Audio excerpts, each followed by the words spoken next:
மாவட்டம் குன்னூரில் பேரறிஞர் அண்ணாவின் 117வது பிறந்த நாளை முன்னிட்டு குன்னூர் நகர செயலாளர் ராமசாமி தலைமையில் அண்ணா அவர்களின் திருவுருவ சிலைக்கு மாலை அணிவித்து மரியாதை செலுத்தி இன்று வழங்கினர். பேரறிஞர் அண்ணாவின் 117வது பிறந்தநாள் விழா திமுக சார்பில் தமிழக முதல்வரும் திராவிட முன்னேற்ற கழகத்தின் தலைவர் மு.க. ஸ்டாலின் ஆணைப்படி தமிழகம் முழுவதும் சிறப்பாக கொண்டாடப்பட்டது.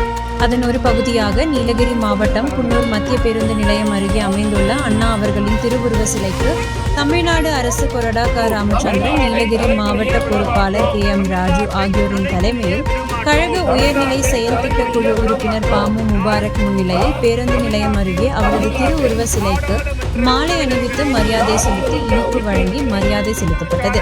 இந்நிகழ்ச்சியில் கழக விளையாட்டு மேம்பாட்டு அணி துணை அமைப்பாளர் வாசிம் ராஜா, மாநில சிறுபான்மை அணி துணை அமைப்பாளர் அன்வர் கான், பொதுக்குழு உறுப்பினர் செல்வம், தலைமை கழக பேச்சாளர் ஜாகிர் ஹுசேன், இளைஞர் அணி துணை அமைப்பாளர் பத்மநாபன், முன்னாள் மாவட்ட சிறுபான்மை அணி துணை அமைப்பாளர் சி.டி.என். ஃபாரூக், மாவட்ட கலை இலக்கியம் அமைப்பாளர் சிக்கந்தர், மாவட்ட பிரதிநிதி மணிகண்டன், மாவட்ட பொறியாளர் அணி அமைப்பாளர் செந்தில், துணை அமைப்பாளர் சந்தீப், ஒன்றிய இளைஞர் அணி துணை அமைப்பாளர் மணிகண்டன், மாவட்ட மீனவர் அணி துணை அமைப்பாளர் நேரு, ரஹீம், முருகன், சேகர், ஜிஜு என்கின்ற சுரேஷ், சகாய்நாதன், பார்த்திபன் மற்றும் சார்பு அணி அமைப்பாளர்கள், நகராட்சி வார்டு உறுப்பினர்கள் உள்ளிட்ட கழக நிர்வாகிகள், தொண்டர்கள் என பலர் கலந்து கொண்டனர்.